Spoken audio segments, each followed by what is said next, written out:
You ever feel like everyone you're playing just kind of has an edge over you? That might be the case. Stick around and I'm going to show you some settings that you should adjust to help you get better at the game. Alright guys, welcome back to another video. My name's Tyler if you're new here, and I'm going to help you get better at Call of Duty. If you learned something new, remember to like, comment, subscribe, and if you want to talk to me in person, follow me on Twitch so you know when I go live. First setting I want to talk about, we're just going to go over our settings. Now I'm on a controller, which means I'm under the controller settings. If you're on keyboard and mouse, just come over here to keyboard and mouse settings and you can mess with the same settings that we're going to talk about. So first thing I want to talk about is coming down here to your use reload behavior. By default, this is going to be on tap to reload. So if we go like this and I tap, it reloads the gun, right? But if I come over to a door and I tap, right, nothing happens. I have to hold to open the door. If you're playing multiplayer, this might be the best option because you probably want to reload more often. But if you're in Warzone, interacting with things is probably more important than being able to hold to reload, because in Warzone you have more time to reload. So personally, I prefer to leave this on tap to use. What this does is now if I shoot and I tap, nothing happens, but if I hold, I'll reload. And then if I come over here and I tap, the door will open and close. So this helps me pick up loot, it helps me get into cars, open doors, everything a lot faster when I'm playing Warzone. The other option under this is contextual tap. Now what this will do is if you're in, you can tap to do both, but if you're in a situation where both things can occur, it will prioritize the using of the thing first. So just show this, if I shoot and I tap, I reload, I come over here, I can tap and close the door, and then if I shoot, now I'm in a situation where I can both open this door and I can reload my gun, but if I tap, it will do that. Now I'm in the situation, the only other thing is you can always hold X to reload. I find that to be a little shoddy and it doesn't always work for me, which is why I prefer to tap to use and hold to reload, because I know exactly how it's going to work every time and I don't have to worry about this guessing game. Let's get into the next setting. So next one, we're going down to movement, and this is slide behavior. By default, this is on hold. This is the #1 setting that I think is the most important thing. If I'm running and I tap my crouch button, I will crouch, and then I hold and I slide. Now this is super slow.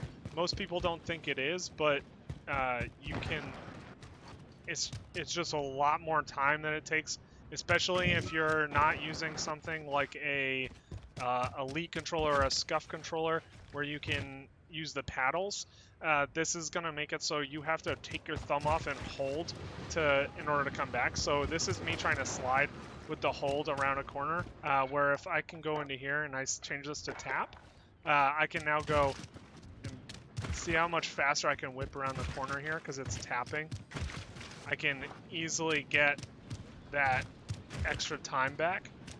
Changing this controller from hold to tap is going to be super crucial, especially if you want to do more high-level movements like slide canceling, etc., etc.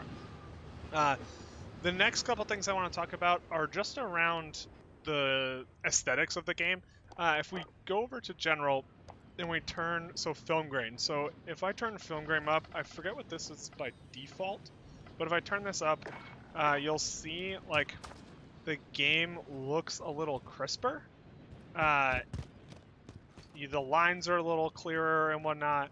The only problem is this is a post-process thing. So once the game renders the image, it then does this extra thing on top of it to give you that look. So I turn this all the way down. So I get the raw image. It's a little more grainy. But I'm getting that raw image, and I'm getting those images faster. So especially if you're on PC or something, you're getting a lot more frames because of this. So I turn that off. I think it just helps get the game working and playing a lot faster. The next one I want to talk about is if we go down to world blur and motion blur.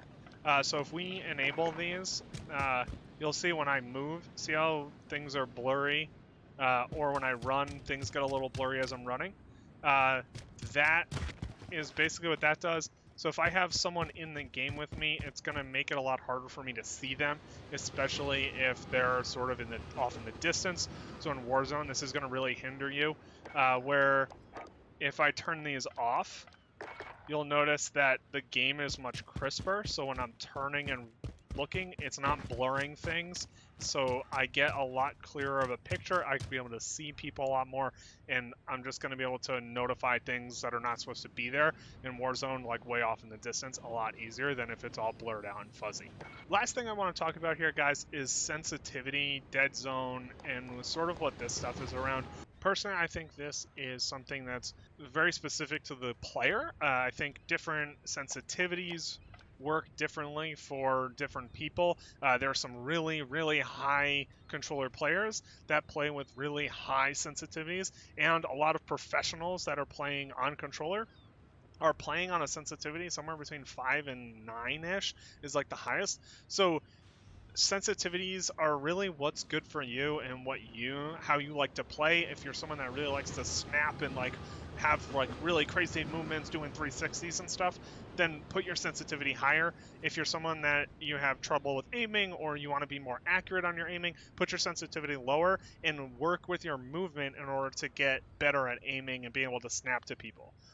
So horizontal and vertical stick sensitivity is just going to tell you how fast basically things go. So if I turn this really high up, oh, that's low. All right, let's start it low. All right, so if I turn this really low, see how slow I'm rotating here.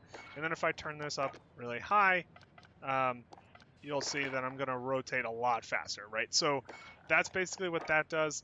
I personally prefer it around a 6 or a 7. It gives me some good mobility here. I can slide and turn around easily. I can jump and look.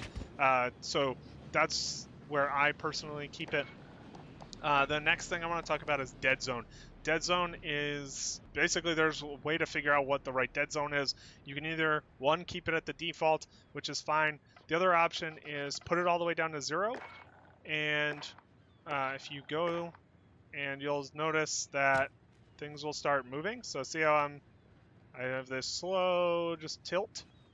That's basically my controller. I'm not touching the controller, as you can see here, and I'm moving. So basically what we'll do is we'll just kind of knock this up a little bit, and I'm not touching it, we're still moving. Basically just walk up. I believe my controller stops right about a 10. So see, so that's basically what you want for a dead zone, is make it so your controller's not moving, and then that just gives you, as soon as you touch it, your guy will move. You can play around with this. Find the settings that work for you is really the most important thing here. The last thing I want to talk about here is the aim response curve type. There are 3 kinds here, standard, linear, and dynamic. These are basically going to change how your guy speeds up to certain things. Standard, you will come across this kind of slow here, and then you'll speed up, and then you're done. Linear is you'll have the same speed throughout the whole time. And dynamic, it will start a little slow, and then it will increase speed, and then right towards the end, it'll slow down again. So some people think that you can get a little more accurate with dynamic. Some people think you can get more accurate with linear. Try them all out. Figure out which ones work for you, and do it that way. It's not going to be like I personally prefer linear, but it might be that you prefer standard or dynamic. So just try them all out and see which one works best for you. All right, guys, now that we know how the settings and everything work, we need to focus on our accuracy. We need to focus on getting some more high-level movements, such as bunny hopping and slide canceling. So I got some more videos for you guys right here. Check them out. I'll see you in the next video.